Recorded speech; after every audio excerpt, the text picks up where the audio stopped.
agenda nacional sustenta los valores de la libertad y la democracia y el derecho de los dominicanos y los latinoamericanos al desarrollo económico y social, con apego y respeto a los principios de soberanía y autodeterminación que sustentan y hacen posible la convivencia pacífica de pueblos y naciones, para identificar y analizar los obstáculos que han impedido e impiden que alcancemos la condición de vida y la felicidad a las que somos acreedores. Saludos dominicanos en todo el territorio de la República. Hoy lunes 9 de febrero del año 2004 traemos otra edición de Agenda Nacional que les llega de lunes a viernes de 11 a 11:30 pasado meridiano por Teleglobo, Canal 19 UHF, Canal 19 de Aster y Canal 46 de Telecable Nacional. Les habla Leopoldo Espaillat Nanita, y para llevar adelante este programa contamos como siempre con la ayuda y colaboración de nuestro amigo el licenciado Roger Logando Piña. Muy buenas, Roger. Muy buenas noches, ¿qué tal? Vamos a ver. La crisis eléctrica y la economía mundial. Los titulares de hoy son: Mejía, el presidente, generadores atentan contra la seguridad del Estado. Justifica la presencia militar en la comisión negociadora con los generadores. Bueno, yo creo que por primera vez en mucho tiempo coincidimos, ¿verdad? A pesar de que nosotros lo dijimos el viernes y decíamos que esa presencia era necesaria, porque del otro lado había incluso un Estado extranjero, que es la Gran Bretaña, que está sentado en la planta eléctrica de San Pedro de Macorís, chantajeando al Estado dominicano. Está sentado en Eje y Tabo, chantajeando al Estado dominicano. Está sentado en la Eje Jaina, exactamente con lo mismo, y también está sentado en la planta eléctrica de Puerto Plata. ¿Cómo entró un Estado extranjero al negocio eléctrico aquí? Bueno, eso es, luego es parte de las preguntas que hay que hacerle, y ojalá que sea en un tribunal, al grupo del PLD que les gobernó este país los 4 años pasados, que hicieron muchas cosas en el asunto ese de la privatización, llamado el eufemismo de la privatización. De las cosas que dejaron fue esa, conflictos internacionales. Lo de Unión Fenosa es un conflicto internacional donde incluso está ligado el gran poder político de España. Se menciona al mismo rey de España. Entonces, eso no es una bobería lo que hicieron, una cosa muy pensada y con muy mala intención. Desde luego, el que es parte del problema, como lo son ellos, no pueden ser parte de la solución. De manera que aquí hay algunas expresiones. Dice el presidente que es Jaina y A.S. Andrés apagan sus plantas para presionar al gobierno y obtener mayores beneficios. Así mismo es. Ahora, ¿por qué los dejaron entrar así? Porque este gobierno también se fue en una comisión a España a empeorar las condiciones o los términos en que se habían recibido esas negociaciones de parte del gobierno del PLD. Entonces aquí hay mucha responsabilidad también en este gobierno, muchísima responsabilidad, con un tufo inaguantable a corrupción. Ojalá que sigan en el camino de la auditoría de OMSA. Ese sí y comiencen a buscar cosas, ¿no? Sí. Otro caso de lo que se había denunciado de manera muy reiterada por diferentes sectores, inclusive de los propios choferes, grupos de choferes o sindicatos, como quiere llamarse, sobre esa gran corrupción que había dentro de esa entidad. Y no solo en ONSA, sino en el plan Renove en sí, en toda la estructura de que se suponía iba a soportar, a sostener el transporte de pasajeros, el transporte urbano y suburbano de la República, que está siendo operado por el Estado, pero que indudablemente han ido a parar esas unidades, nadie sabe a dónde, ni cómo, ni cuándo. Y bueno, también los precios y la forma de operación, sí, y la empresa que manejó la intermediación de esos financiamientos. Hay dos crónicas en 2 números consecutivos del periódico El Nacional que cubren la auditoría que hizo la Contraloría General de la República. Yo no he tenido oportunidad de alcanzar alguna copia de esa auditoría, pero sí me gustaría verla. ¿Tú sabes por qué? Porque independientemente de que ya las cosas más gruesas ya han aparecido, ¿no? Como el cuestionamiento de las compras que se han hecho, las repartideras y todo eso. Porque una cosa es OMSA, que en sí está vuelta un caos. Nada más hay que ver el comportamiento de los autobuses de OMSA en las calles. La disciplina que tenían antes de sus carriles, todo eso se ha abandonado. Ahora las guaguas, enormes guaguas de OMSA, tú le vas disputando el espacio de las vías públicas con los conductores privados o de otro tipo de vehículos, ¿no? Sí. Bueno, pero independientemente de eso, han comenzado una serie de planes de adquisición de unidades donde se ha gastado una millonada de dólares. Y ahí es que está el jamón que se han repartido. Ese es el plan Renove. Bueno, pero yo tenía siempre la curiosidad de que veía unas propagandas en esas guaguas. Y yo decía, esas cosas que están pegadas incluso hasta en el vidrio de atrás, obstaculizando la visibilidad hacia afuera, va a representar seguramente un ingreso adicional cuantioso para la entidad que está manejando esas guaguas. Como lo es en otros países. ¿Y dónde estará registrándose eso? Esa es la pregunta que yo me hacía. Y ahora tengo la curiosidad de ver si la auditoría que se hizo se ocupó también de indagar ese detallito. Vamos a seguir adelante. Sí. Aunque tengo que comentar también, aquí dice el periódico El Caribe, Fabra tenía razón. Fabra. Yo dudo que el señor González Fabra tenga razón en nada, ni menos hablando de electricidad. Dice, la revelación del gobernante coincide con lo informado por el director de Información y Prensa de la Presidencia, Luis González Fabra, tras concluir la reunión de ministros en el Consejo de Gobierno. Parece que César Sánchez dijo que eso es una manipulación, lo que se había dicho, la presencia de los militares ahí, y realmente lo que se ha hecho es confirmar lo que se había informado. Bueno, pero bien, vamos a ver. Lo importante es que cumpla su misión la comisión esa, porque ya tenemos algunos criterios que nos da el ingeniero Moreno más adelante. Sí, sí. El director del Instituto de Energía de la UAS, que es precisamente el ingeniero Moreno, dice que los generadores quieren se indexe la tarifa con el valor del euro, no del dólar, que está bastante por encima del dólar. Bueno, por eso pusimos en el epígrafe, como le llamas tú, ¿no? A cada segmento. Dice, la crisis eléctrica y la economía mundial. Ahora mismo hay una situación que ya habíamos mencionado en algunas de nuestras intervenciones con relación al valor de la moneda, o sea, la referencia del dólar versus euro o viceversa. El dólar ha estado perdiendo valor frente al euro. Y eso ha llevado a que se provoque una situación en la OPEP que no se sabe hasta dónde puede producir determinados efectos en todo el orden mundial. Y no estoy hablando de la posibilidad de que hagan un embargo petrolero ni nada de eso, sino simplemente que había cierta expectativa de que los países de la OPEP aumentaran la producción para que eso determinara una caída del precio del petróleo. Ahora los países de la OPEP están planteando que sus ingresos se están mermando porque sus ingresos están medidos en dólares y los dólares están perdiendo su valor.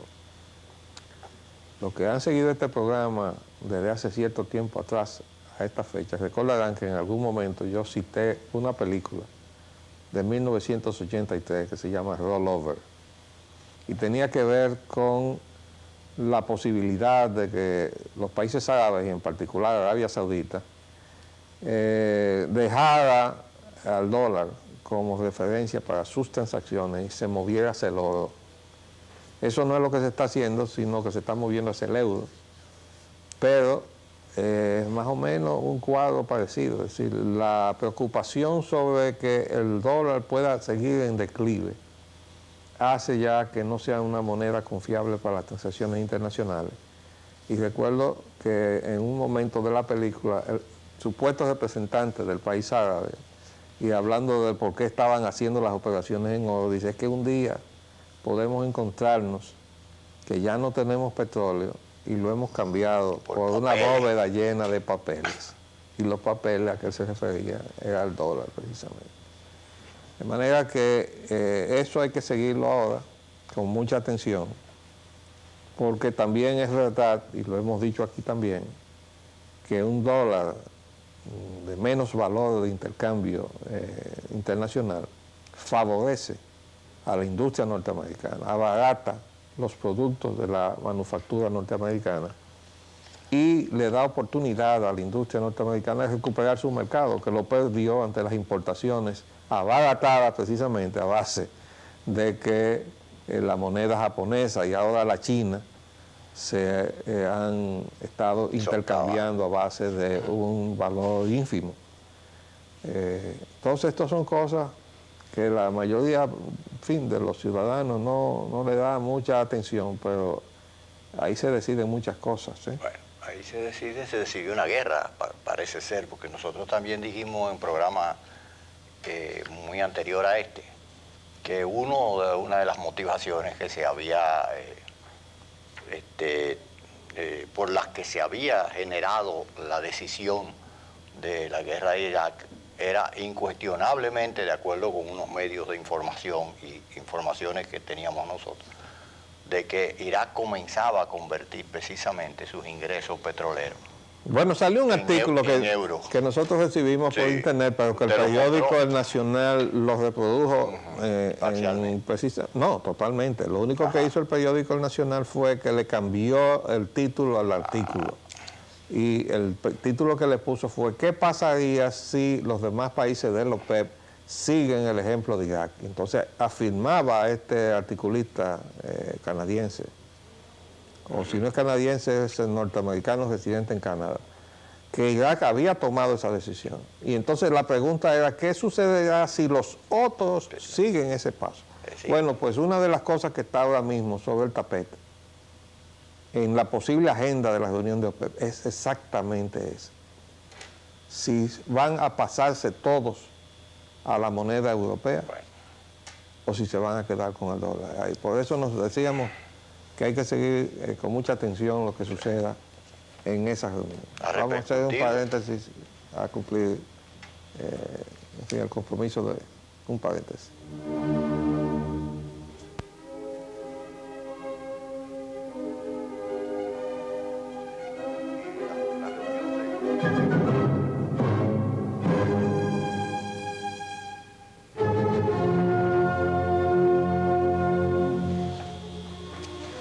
Bueno, volviendo sobre el tema, que es sumamente importante, porque es que, fíjense ustedes si tiene o no trascendencia, que dice el ingeniero Moreno, que ahora los generadores, los mismos que le están creando problemas a la República, con una tarifa excesiva, con unos llamados costos hundidos, que no son más que las comisiones y cosas que se han metido en el bolsillo en todo el proceso de fastidiar a los dominicanos.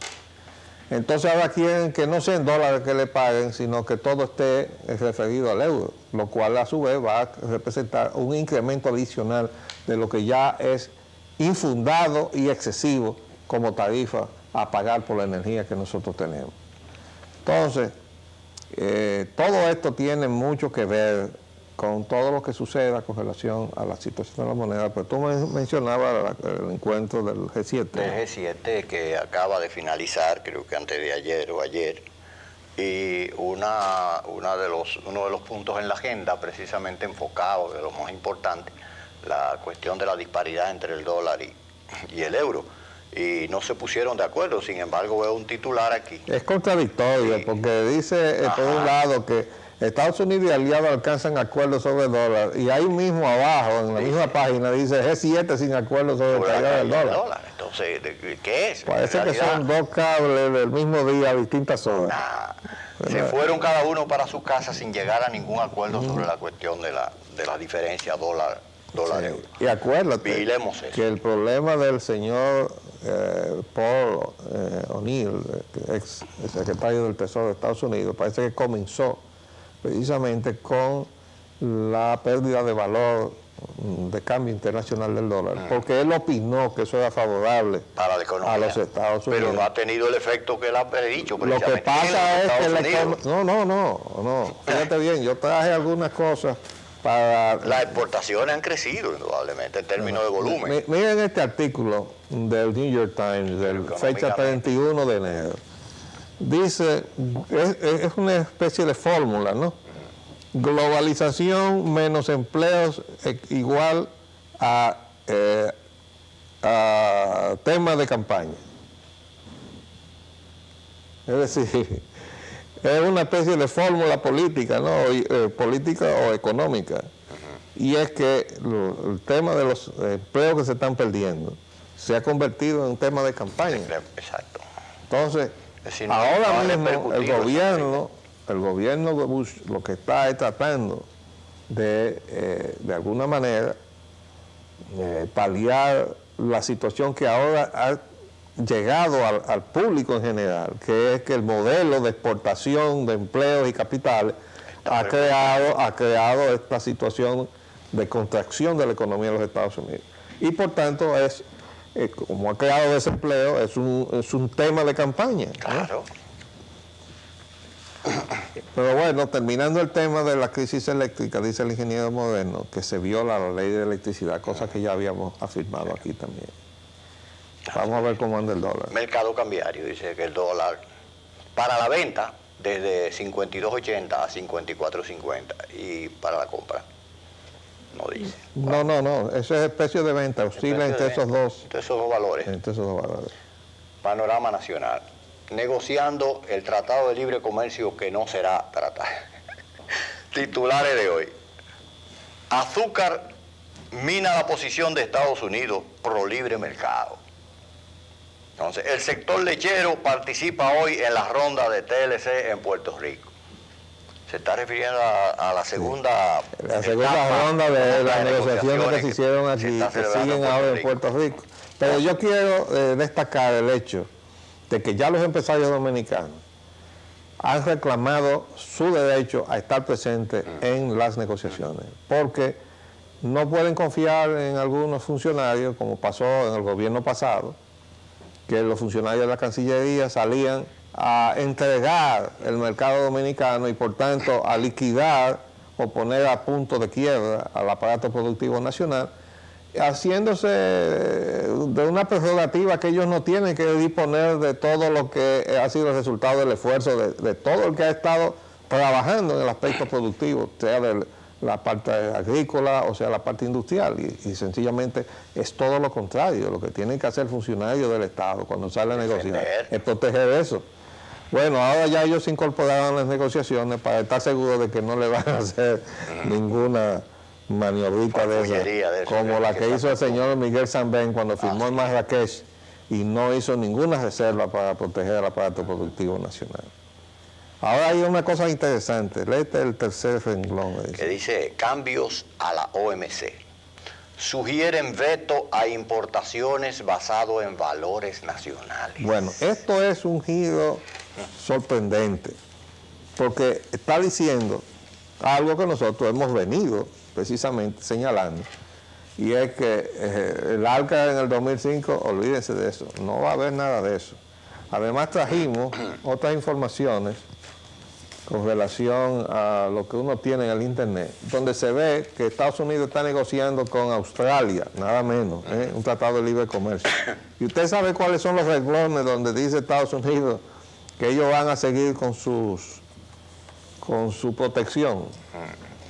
Oiga lo que dice aquí. Estados Unidos y Australia anunciaron ayer que han concluido un acuerdo de libre comercio, uno de los mayores en una serie de transacciones de doble vía que la administración Bush está llevando a cabo con un cierto número de países con el propósito de derribar las barreras al comercio internacional. Todo eso se oye muy bonito, pero oigan esto. Según el acuerdo, mientras se eliminan tarifas a la mayor parte de los bienes manufacturados intercambiados entre los dos países, mantendrían una muy fuerte protección de Estados Unidos contra las importaciones de Australia, el azúcar, la carne y los productos de leche. Entonces, son los mayores rubros de Australia, precisamente. Sí, y son rubros de los cuales nosotros estamos interesados también. Ahí están, por eso la razón de por qué los productores de leche se han ido ahí a la negociación en Puerto Rico. Y de carne. Es que no, eso no se va a eliminar. Esos son compromisos que ha hecho el gobierno de Estados Unidos Y nosotros aplaudimos eso. A proteger sus Por productores. proteger a sus productores. Lo que pasa es que nosotros tenemos que hacer lo mismo. Lo que nosotros no podemos es admitir que Estados Unidos, que es el grande en la lucha desigual de la competencia, no quite su protección y nosotros que somos los chiquitos entonces tengamos que quitarle la protección arancelaria que le tenemos. Eso es absolutamente inadmisible. Es cuestión o de poca inteligencia admitirlo, o es cuestión de poca idoneidad, entonces, en el sentido más amplio de la palabra. Y eso se va a llevar a discusión en el seno de la OMC. Por eso dice aquí cambios a la OMC.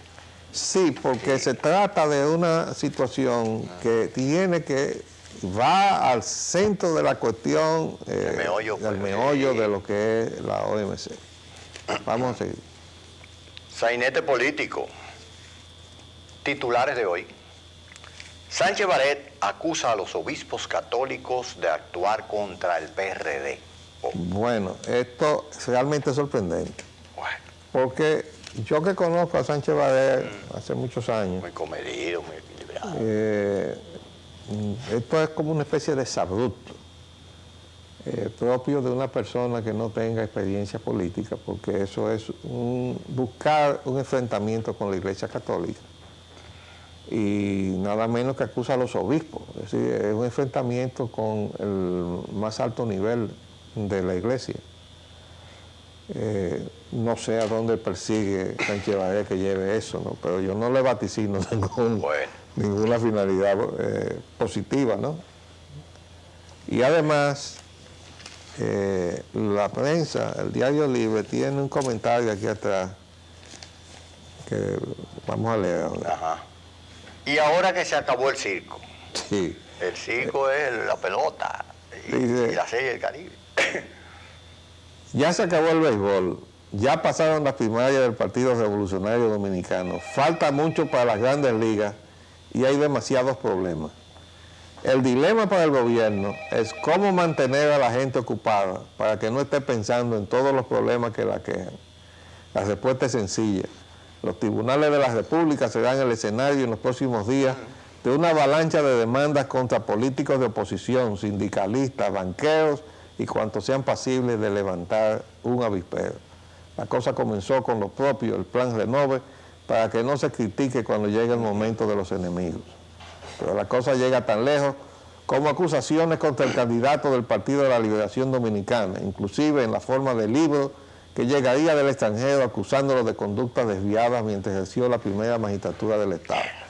Bueno, pero no hay que ir a ningún país extranjero para hacer ningún libro para acusar abiertamente a Leonel Fernández y a su cúpula, porque no podemos acusar al PLD, que sería totalmente injusto.